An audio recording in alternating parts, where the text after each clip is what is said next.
This podcast is sponsored by BetterHelp. After experiencing trauma, I went to therapy, and my therapist guided me through a difficult time in my life. They helped me understand what was happening and provided me with tools to cope and find my own strength and resilience. Their experience and compassion were invaluable and enabled me to rebuild my life and move forward. I strongly believe in the power of therapy to help people through difficult times. BetterHelp connects you with a licensed therapist who is trained to listen and give you helpful, unbiased advice. First, you go to their site. You can use my link, betterhelp.com/resilience. You answer a few questions, and BetterHelp will match you to a professional who has years of experience helping people with struggles just like yours. Let BetterHelp connect you to a therapist who can support you, all from the comfort of your own home. Visit betterhelp.com/resilience or choose podcast, then notes on resilience during sign up and enjoy a special discount on your first month. And then there is community as a whole. When you think of workplaces or our country, and I think we've got to do a better job in those spaces to support people in their transitions, their pivots, their pauses. I don't think we've created space for that in the larger community as a whole. And I think we have to do a better job of that. And the way we do that is that I think those of us that have influential voices, no matter where we are, that we take a stand for it. Hello, and welcome to Notes on Resilience. I'm your host, Manya Chilinsky. My guest today is Dr. Ebony Stone for our series on life transitions, building resilience in change. Dr. Stone is a coach, a speaker, and the author of the book, The Power of the Pause, when a female executive can no longer hide behind high-functioning anxiety and depression. We had a conversation about resilience, change, the role of our personal communities and the community at large in supporting our resilience. I think you're really going to enjoy this conversation.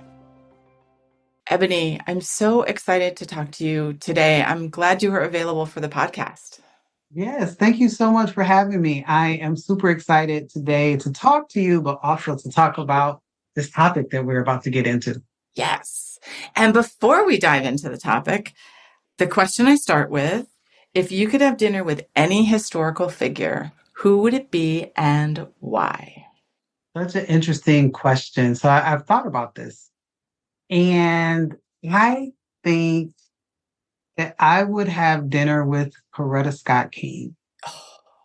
And I think it is because of the time period, of course, that she lived and all that she saw and all that she fought for, but also because I think she represents for me what I see in myself, which is someone who is sometimes invisible, but highly visible at the same time.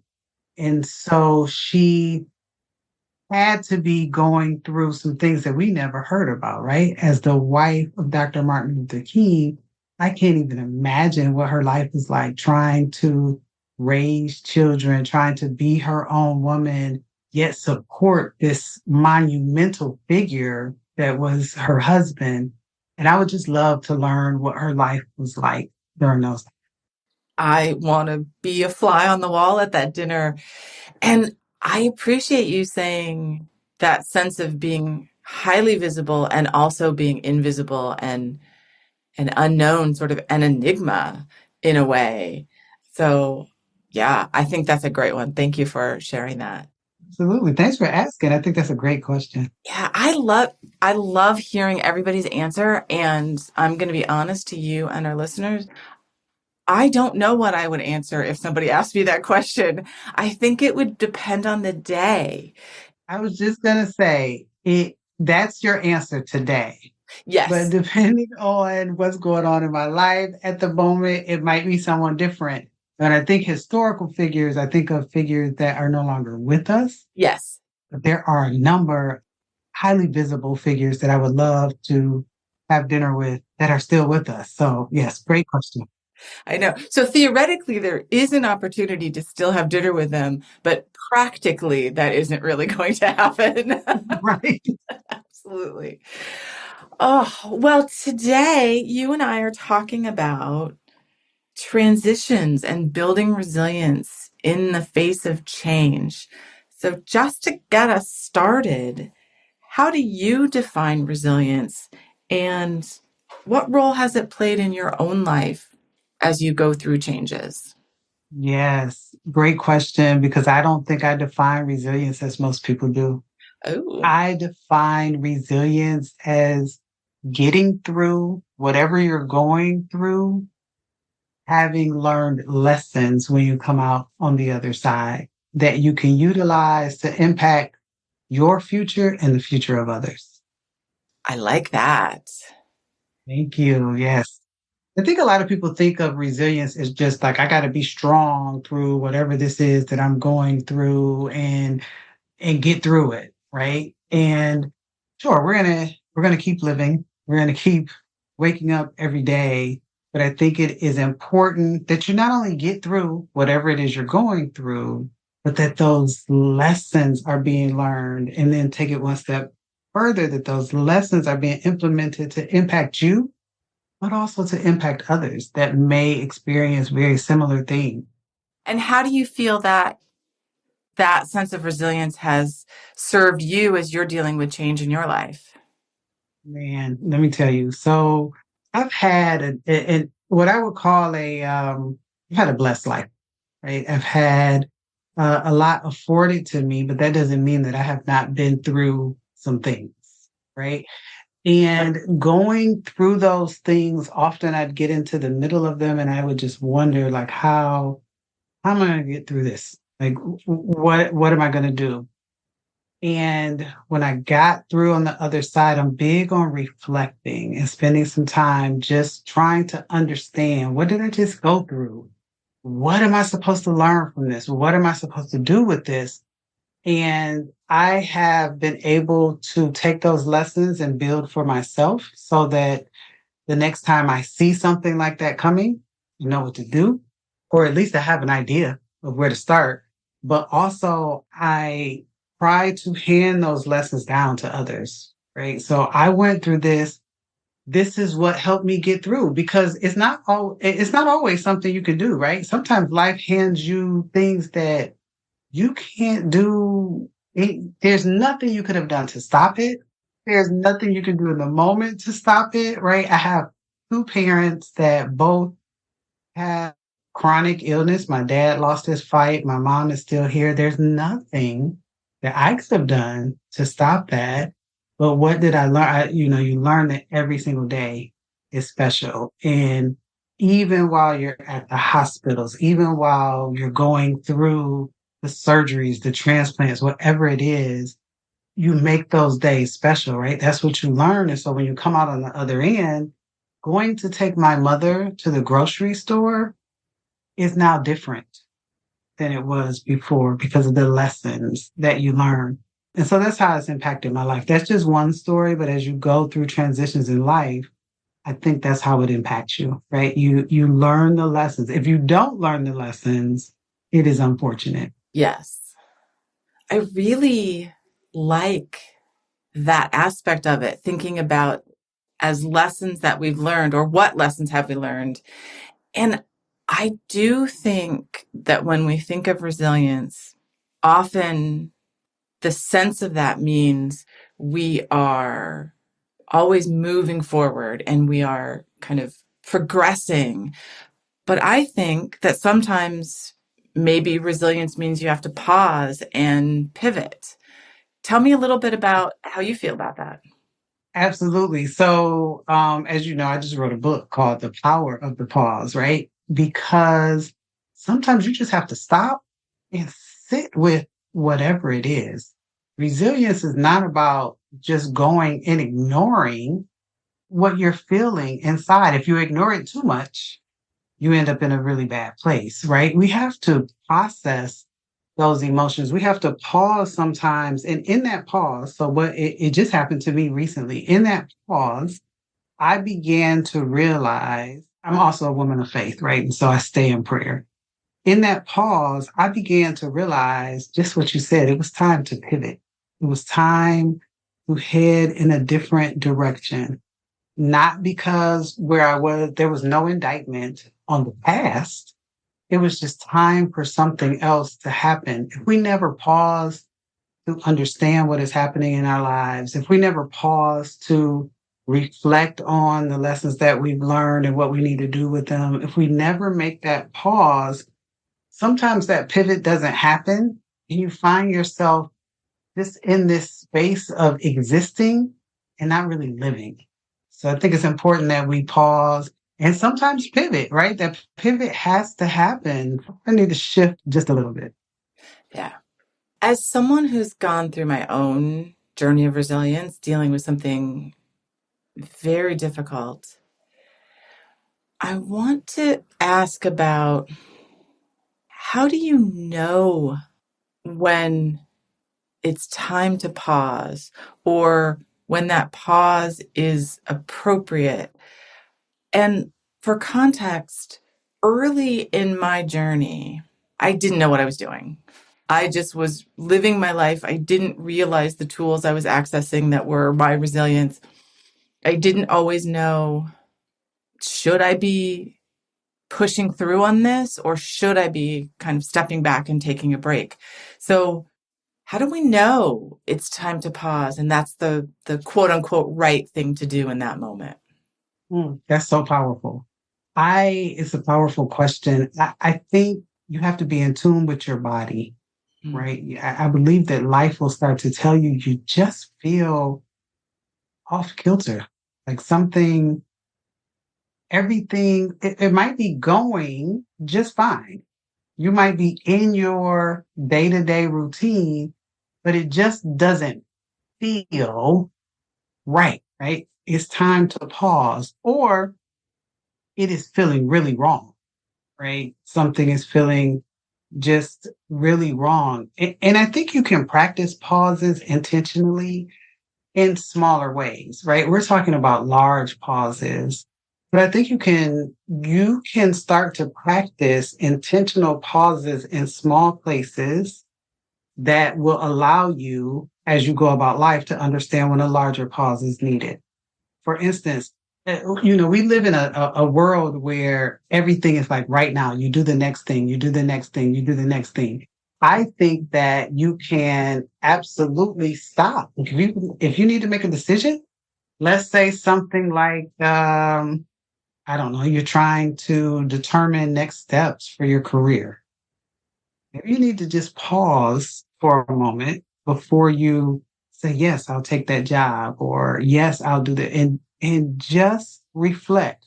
Where have you been? Where are you trying to go? What have you learned? All of those things before you make a decision, and you make that decision in peace. Me, I'm always going to pray about it. I'm always going to pray. I'm always going to look to be led internally. But I think you can practice those intentional pauses in small places in your life.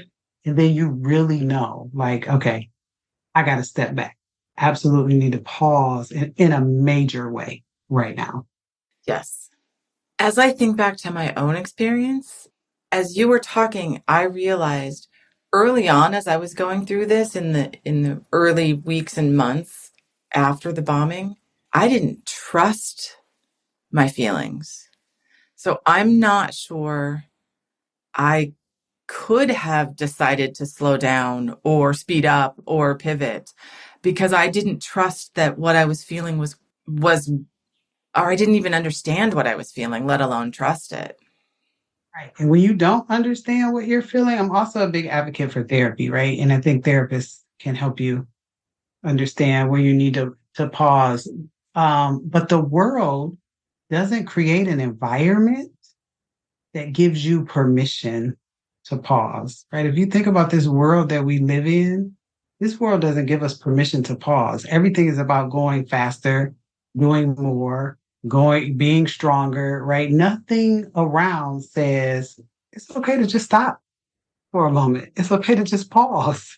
Nothing says that. And so when you decide to do it, I think most people wouldn't trust themselves unless it's something that they have done intentionally over time, because it's very opposite of what the world says you should do. It's very opposite. Yes, especially here in the US, it is, if you are not moving or taking action, then I guess you're not doing it right. But you mentioned something I really appreciate, which is the community and how our society looks at us as we're going through this resilience journey.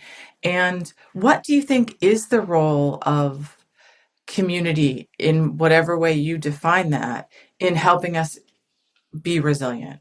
So I see community in two different ways. First, I'll talk about community in terms of just the community of people that you hold near and dear to you, whether it's family, civic organization, or something like that. Whatever you hold near and dear to you, church members, members in other, if you're a member of another faith, I think that that community is extremely important. I think that you have to support them and they have to support you. I have just a heck of a support system, right? When I look at my family, I'm really close to family. I have a couple really close friends, and they oftentimes can look from the outside and see what's going on with you long before you feel it, right? And if you trust them, my best friends I've been friends with for over 30 years, right? I've been married for almost 23 years, right? They look and they see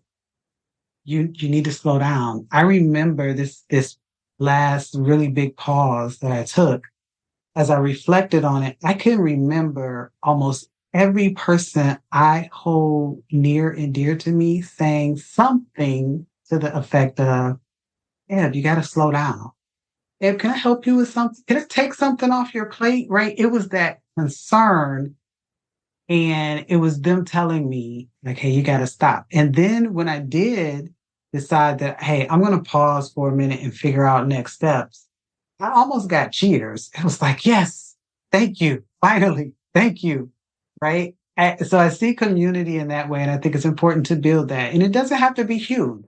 I think people think you have to have these massive support systems. It doesn't. It can be one or two people on this, this new journey that I'm on. I have my support system that's always been there, but I've met two just amazing ladies that talk to me every single day, that encourage me. I encourage them, right? I see community that way. And then there is community as a whole when you think of workplaces or our country. And I think we've got to do a better job in those spaces to support people in their transitions, their pivots, their pauses. I don't think we've created space for that in the larger community as a whole. And I think we have to do a better job of that. And the way we do that is that I think those of us that have influential voices, no matter where we are, that we take a stand for it, right? When we walk into the room and we know there's just one more thing, when you see the face of the person across the room that doesn't say anything, but you can see all over their face that it just can't take one more thing, but they're not in a position of power, quote unquote, or influence. And I think it's incumbent on us to say, like, hey, well, can we look at this a different way? Can we maybe do that next week? Or is there something else we can do? Or maybe even pull them to the side and say, like, hey, how can I help? Do you need to sit this one out? Is there a pause? I think we can start to shift the culture by standing up and doing just that. Mm-hmm. Well, I love that you broke community out into two different kinds of community. When we think about our personal community, our friends, our congregation, our family, the people that we hold close to us, I think many of us can have that compassion for one another on that personal level, and we can connect and be supportive on that personal level. And when we get out into the larger community and we think about the workplace as a whole, for example, or the city or the country, and we think about these big systems and our big society that we feel for our personal communities, I think there's a real struggle to translate that to the larger communities. Why do you think that is? I think it is because we've tried for as long as I can remember. You hear things like there's a personal life and then there's your professional life. Well, there's not. There's just life, right? You can't separate the two, but I think we've tried and you can't. So I think we have to bring them together. I think that organizations need to do exactly what people do. As we go through things, there have to be lessons learned, and then you have to be willing as the leaders of these organizations to shift. One example that we all went through recently, right, is the pandemic. And when the pandemic hit here in the States, right, organizations, some shut down, but not many. We had to keep going and we figured out ways to work from home and people shifted lives. And then all of a sudden, it was like, hey, it's safe to go back in the office. Let's just go back. And we're going to go back to normal. Well, that's a problem. You can't just go back to normal. What did going through this teach us? The places we work, how do we impact the places we learn? Like there was a lot to be learned, and to ignore it and just go back to where we are or where we were, I don't think that's resilience. I think that is just, again, existing, right? I think we've got to learn the lessons and then build on those lessons. Yes, I think it's denial. As a trauma survivor, afterwards, I was trying to figure out, how do I get back to the person I was before? How do I get back to my normal, which was me 2 minutes before this happened? And at some point I recognized, oh, that's not what the goal is. And I didn't know it at the time, but I think my thought process is, what did I learn from this and how has it changed me? And I think you're right. As organizations, as a society, we didn't take it as, what can we learn from this? We took, okay, thank goodness that's over. How do we get back to what we were before? One of the silver linings, I thought, to the pandemic was that it forced our professional lives and our personal lives closer together. So you'd be on a Zoom call and somebody's child would run in the room or their cat would walk across the keyboard. And before, that was just this violation of the workplace if you were somehow working from home. And now we got to the point where we accepted it, and we were even, hey, is Junior home? Let me see and wave and say hello. So we really reduced, if not removed, some of those barriers. And it's so disappointing to see that we're putting them back up. Yeah, I think there were I think it definitely it created, I'm going to call, maybe the word I'm looking for is equality, right? Because everybody had the same size box. Your office was no bigger, no smaller. Your cube didn't, everybody had the same size box on Zoom, which was determined by how many people were in the meeting, right? And so it was just the human nature came out and you got to see just the human side of people. You got to see children, like you said, you got to see husband. I remember being in a meeting at one point at home at I want to say April, May-ish of 2020. I was in a one-on-one with my leader. And at some point, that meeting shifted. And the next thing I knew, she was having like a 20-minute conversation with my husband about cookies. I'm like, what just happened? But we got to see people as human beings. The some of the walls, like you said, absolutely came down. But one thing, I heard you say, I was watching some clips of you speak, and I think you just hinted at it a few moments ago. There are moments that change the trajectory of your life, right? And that moment that you can point to, there's a before and then there's an after, right? And the problem is you can't go back to the way it was because that doesn't exist anymore. You can't go back to who you were because that doesn't exist anymore. And I think if our organizations as a whole understand, we can't go back to who we were, pre February 2020, because that world doesn't even exist anymore. So we've got to shift. The people who work for us, they have the same names, but they're not the same individuals. There was an unfortunate amount of loss, but there was also a lot of growth. People learned a lot about themselves. And so the workforce that you have, even if not one person has left and not one person has come in, they are different. They are different because of the transitions that they went through. And so now the organization has to kind of shift and move with the people that make up the organization. Well, another word for transition is change. And we know how hard it is to change, even when we know the change is good for us. And even when we want to make the change, it can be difficult. So as you were talking, I know how hard change management is for organizations. And I think we will make a change if we are forced to. And it is very difficult to do so otherwise. Very true.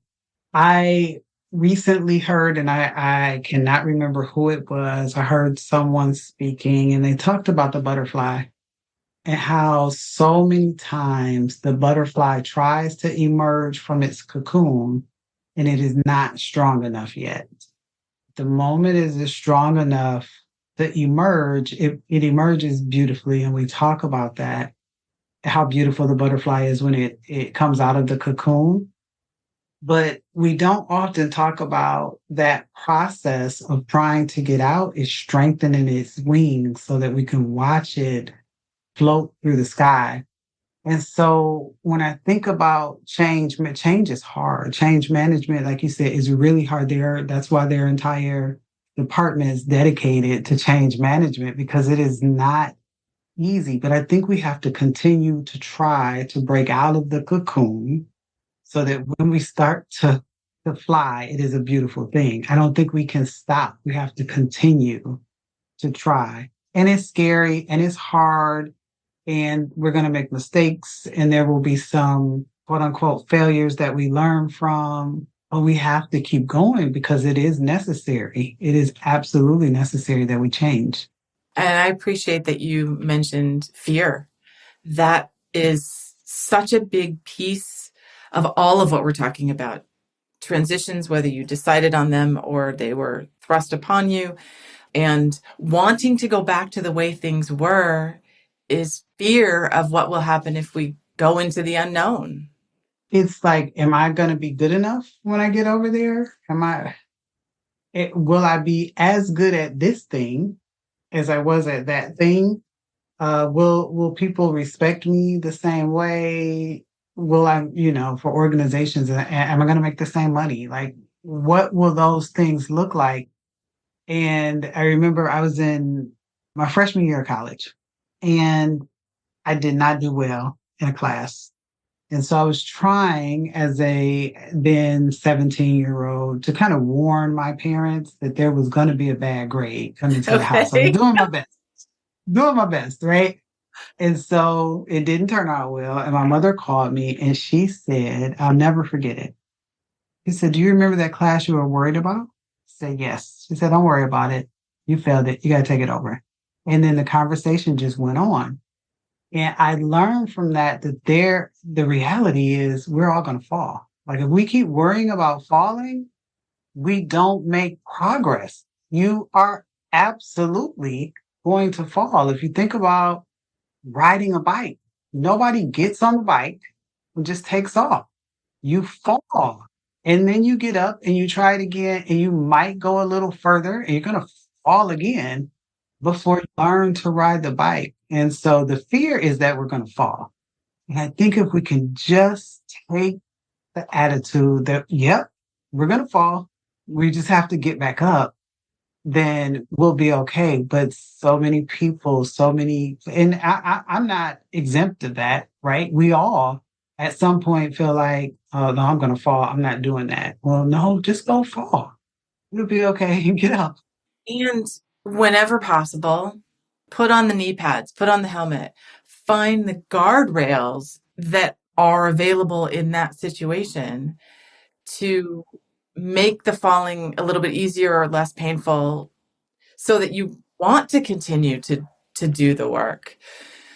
I love that. So, Ebony, we are at the end of our time. Already? Has it been 30? Wow. It has been. And I could talk to you for about 5 more hours on this very same topic. And perhaps offline, we are going to do that, I hope. But as a final question, is there anything I didn't ask you about transitions and change and resiliency that you would want me to have asked you? And how would you answer it? Great question. I don't know how I would ask the question, but I can tell you what I want people to know. Okay. I want people to know that when they think about resiliency and transitions through resiliency, that there is power in the pause, and it is okay to slow down to go fast. That is absolutely okay. That is a wonderful sentiment. Thank you. And please tell our listeners how they can reach you and learn more about you and your work. Oh, absolutely. So my website is just drebonystone.com. So DREBONYSTONE.com.